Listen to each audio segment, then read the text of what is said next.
السلام علیکم، میرا نام ڈاکٹر زہرا وسیع شمسی ہے۔ کیسے ہیں آپ سب؟ امید کرتی ہوں خیریت سے ہوں گے۔ اچھا، آج ہم ایک بہت امپورٹنٹ ٹاپک پہ بات کرنے والے ہیں، جو کہ خاص طور پہ خواتین کے حوالے سے اور پریگننٹ خواتین کے حوالے سے بہت زیادہ اہمیت کا حامل ہے۔ ان کے اس بارے میں نالج ہونا اور جاننا بہت ضروری ہے۔ ہم بیسیکلی بات کرنے لگے ہیں چاند گرہن یا لونر ایکلپس کے بارے میں۔ اب ہوتا کیا ہے کہ ہمارے معاشرے میں چاند گرہن یا سورج گرہن کو لے کے بہت سارے متس ہیں، خاص طور پہ حاملہ خواتین کے حوالے سے، کہ جب چاند گرہن یا سورج گرہن کا ٹائم آتا ہے تو حاملہ خواتین کو بہت سارے کاموں سے منع کر دیا جاتا ہے، یا بہت ساری چیزوں سے ان کو روک دیا جاتا ہے، اس پوائنٹ آف ویو سے کہ وہ ان کے یا ان کے ان بورن چائلڈ، ان کے بچے کے لیے نقصان دہ ہیں۔ اب ان چیزوں کی ڈیٹیل میں جانے سے پہلے اگر ہم تھوڑا سا ٹائم اس چیز پہ اسپینڈ کریں کہ ہم اس چیز کو سمجھیں کہ بیسیکلی گرہن ہوتا کیا ہے، چاند گرہن یا سورج گرہن یا لونر ایکلپس جو چاند گرہن ہے، یہ ہے کیا بیسیکلی، اس کی سائنٹیفک بیس کیا ہے۔ اب ہوتا کیا ہے کہ ہمارے جتنے بھی سیارے ہیں، جو پلینٹس ہیں، وہ اپنے اپنے آربٹس میں روٹیٹ کر رہے ہیں، اپنے اپنے مدار میں ایک فکس سپیڈ سے گھوم رہے ہیں۔ چاند کے پاس بیسیکلی اپنی کوئی بھی روشنی نہیں ہے، چاند اپنی روشنی سورج سے لیتا ہے۔ اب جب ہمارا چاند، سورج اور زمین اپنے آربٹس میں اس طرح سے گھوم رہے ہیں کہ زمین درمیان میں آ جاتی ہے، ایک سائڈ پہ چاند ہے اور ایک سائڈ پہ سورج ہے، تو اس سے کیا ہوتا ہے کہ سورج کی جو روشنی ہے وہ چاند تک نہیں پہنچ پاتی ہے۔ چاند کے پاس اپنی تو کوئی روشنی ہے نہیں، تو وہ روشنی کی بجائے زمین کا سایہ چاند کے اوپر پڑتا ہے۔ اب جب زمین کا سایہ چاند کے اوپر پڑتا ہے تو ہمیں چاند بلیک کلر کا نظر آتا ہے، ڈارک نظر آتا ہے، جسے ہم کہتے ہیں چاند گرہن یا لونر ایکلپس۔ یہ بیسیکلی اس کے پیچھے سائنس ہے۔ اب یہ ساری سائنس سمجھانے کا مقصد یہ ہے کہ آپ کو اس چیز کی تھوڑی سی انڈرسٹینڈنگ ہونی چاہیے کہ یہ ایک ٹوٹل ایک ماحولیاتی یا ایک انوائرمنٹل چینج ہے، جو کہ ایک روٹین سے کام کر رہی ہے۔ ہر کچھ سال بعد جب اپنے اپنے مدار میں گھومتے ہوئے اس طرح سے روٹیشن ہوتی ہے کہ زمین سینٹر میں آ جائے گی اور دونوں سائڈ پہ ہو جائیں گے، تو چاند گرہن واقعہ ہوگا۔ تو یہ اس کی ایک سائنٹیفک بیس ہے۔ اب اس کو حاملہ خواتین سے کیوں ریلیٹ کر دیا جاتا ہے؟ خاص طور پہ پریگننٹ خواتین کو اس ٹائم پہ بہت زیادہ اسٹریس آؤٹ کیا جاتا ہے۔ اب اس میں کیا کیا متس ہیں اگر ہم ان کی بات کریں؟ اب سب سے پہلے یہ کہ ان کو کسی بھی چیز کی کٹنگ سے منع کر دیا جاتا ہے۔ جیسے اگر وہ کوکنگ کر رہی ہیں تو ان کو منع کیا جاتا ہے کہ انہوں نے کسی چھری کانٹے کا یا کسی شارپ برتن کا یوٹینسل کا استعمال نہیں کرنا، یا اگر ان کا پروفیشن ایسا ہے کہ جس میں ان کو کسی شارپ چیز کا استعمال کرنا ہے، جیسے اگر وہ ٹیلرس ہیں، درزی کا کام کرتی ہیں، یا ایون اگر وہ کوئی سرجن ہے یا وہ ڈاکٹر ہیں، کیونکہ یہ متس ہمارے معاشرے میں اتنی ڈیپ روٹڈ ہیں کہ بہت زیادہ ایجوکیشن کے باوجود بھی ان کو کلیئر کرنا بہت ضروری ہے۔ اب اگر وہ ان کا کسی بھی اس طرح کی چیز سے لنک ہے تو ان پہ اس گھر کے بزرگوں کی طرف سے یا کچھ خواتین کی طرف سے،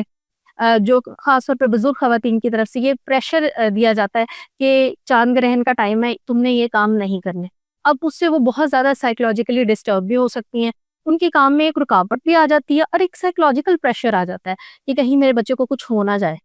یہ ایک سٹریس کے وہ ایک فیز میں چلی جاتی ہیں۔ پھر ایک سیکنڈ میں یہ سمجھی جاتی ہے کہ بیڈ پہ سونے ریلیٹڈ، کہ آپ نے بیڈ کے بالکل سینٹر میں سونا ہے۔ اگر آپ سائڈ پہ ہوں یا جیسے آپ تھوڑا سا نیچے کو ڈھلک جائیں یا گر جائیں تو جو ان بورن چائلڈ ہے، جو آپ کے پیٹ میں، ماں کے رحم میں جو بچہ ہے، اس کی ہڈیاں ٹوٹ جائیں گی، جبکہ اس کی کوئی لاجک نہیں ہے، اس کی کوئی سائنس نہیں ہے، اور اس طرح کا کوئی بھی ایک بھی پروون کیس آج تک سامنے نہیں آیا، کیونکہ یہ ان لاجیکل ہے، اس کی بیسیکلی کوئی لاجک نہیں ہے۔ لیکن یہ ساری چیزیں بہت زیادہ ڈیپ روٹڈ ہیں۔ اب یہ جو سارا سٹریس کا ماحول کریٹ کر دیا جاتا ہے، اس کی وجہ سے اصل میں تو بچے کو کوئی نقصان نہیں ہے، کیونکہ اس کی کوئی بیس نہیں ہے، لیکن وہ جو ایک ماں ایک مینٹل پریشر میں اور ایک سٹریس میں آتی ہے، اس پہ بچے کا ضرور نقصان ہے، کیونکہ بچہ ماں کی کاپی ہے، جیسا ماں فیل کرے گی ویسا ہی بچہ فیل کرے گا۔ اب اگر ماں سٹریس میں جا رہی ہے تو بچہ بھی سٹریس میں جا رہا ہے، اس سے اس کی گروتھ اور اس کی ڈیولپمنٹ بھی متاثر ہوگی۔ تو اس ساری چیز کا جبکہ کوئی اصل بیک گراؤنڈ نہیں ہے، کہ اصل میں تو اس کا بچے سے کوئی لنک نہیں ہے، لیکن آپ جو سٹریس کا ماحول ہمارے ارد گرد کریٹ کر دیا جاتا ہے، اس کا بچے پہ اثر ضرور ہے۔ تو اگر کسی بھی خاتون کے ہاں ایسے کسی بچے کی پیدائش ہوتی ہے جس میں کوئی اس طرح کا ڈیفیکٹ ہے، جیسے یہ کاٹنے والی چیزوں سے اس لیے منع کیا جاتا ہے کہ کہتے ہیں کہ ہونٹ کٹے یا تالو کٹے بچے پیدا ہوتے ہیں، جسے ہم کلیفٹ پیلٹ کے لپ کہتے ہیں۔ تو اگر آپ کہیں کوئی کلیفٹ پیلٹ کے لپ کا بچہ دیکھتے ہیں تو آپ کائنڈلی اس کی مدر کو اس چیز سے اسٹریس آؤٹ کرنے کے بجائے کہ جب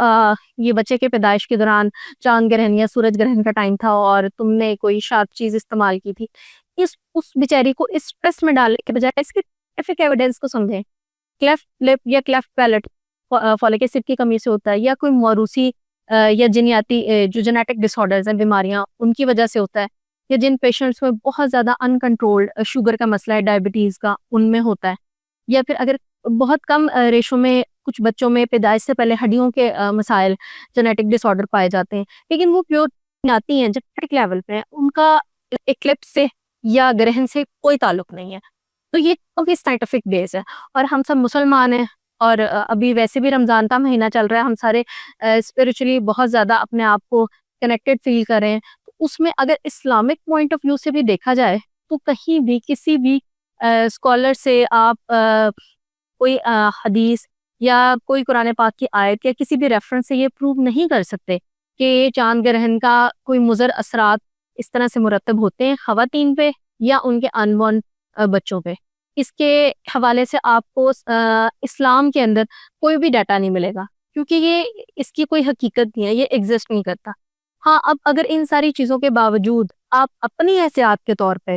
ان چیزوں کو اوائڈ کرنا چاہتے ہیں تو وہ ایک آپ کا اپنا پرسنل ڈیسیژن ہے کہ آپ اپنی مینٹل سیٹسفیکشن کے لیے ان چیزوں کو اگر اوائڈ کرنا چاہتے ہیں، یا آپ ریلیکس فیل کرتے ہیں کہ ہم ان چیزوں کو اوائڈ کر کے، تو وہ ایک اچھی چیز ہے. اگر تو آپ ریلیکس ہونے کے لیے ان کو اوائڈ کریں تو وہ آپ کا ایک ڈیسیژن ہے، اس میں کوئی حرج نہیں ہے. لیکن اگر آپ ان چیزوں سے اسٹریس آؤٹ ہو رہے ہیں تو وہ آپ کے بچے کو افیکٹ کر رہا ہے. اس چیز کو آپ نے دھیان میں رکھنا ہے. سیکنڈلی یہ ہے کہ اگر ہم آپ تھوڑا سا اس کے ٹائم کی بات کر لیں تو 14 مارچ صبح جو ہمارا چاند گرہن کا ٹائم ہے وہ 8:57 8:57 AM ہے. اور فارچونیٹلی اس دن کا ٹائم ہوگا، اور چاند گرہن صرف ان جگہوں پہ دیکھا جائے گا جہاں پر اس وقت رات کا ٹائم ہوگا، جیسے مغربی ممالک. تو پاکستان میں ویسے ہی کل کے چاند گرہن کے ایگزسٹنس نہیں ہے، لیکن پھر بھی اگر آپ کے ذہن میں اس سے ریلیٹڈ کوئی متس ہیں تو میں نے کوشش کی ہے کہ میں ان کو ڈیٹیل میں کلیئر کروں. اب آپ نے بس اتنا کرنا ہے کہ آپ نے مینٹلی ریلیکس رہنا ہے، اور اگر آپ کو لگتا ہے کہ کوئی ایسا سٹیپ ہے جس کو لینے سے آپ ریلیکس فیل کر سکتے ہیں اور وہ آپ کے اور آپ کے بیبی کی ہیلتھ کے لیے اچھا ہے، تو اس میں کوئی حرج نہیں ہے. لیکن آپ نے اپنے آپ کو اسٹریس آؤٹ نہیں کرنا،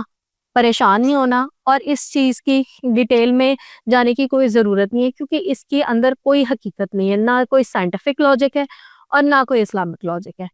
تو کرنٹلی اگر آپ کو یہ ویڈیو انفارمیٹیو لگے تو ان خواتین سے لازمی تو اس وقت لائف کے اس ایک بہت بیوٹیفل فیز سے گزر رہی ہیں، تاکہ وہ اسے ایک پراپر طریقے سے انجوائے کریں اور اپنے بچے کی نشو و نما کا خیال رکھیں، نہ کہ اسٹریس میں آئیں. Thank you.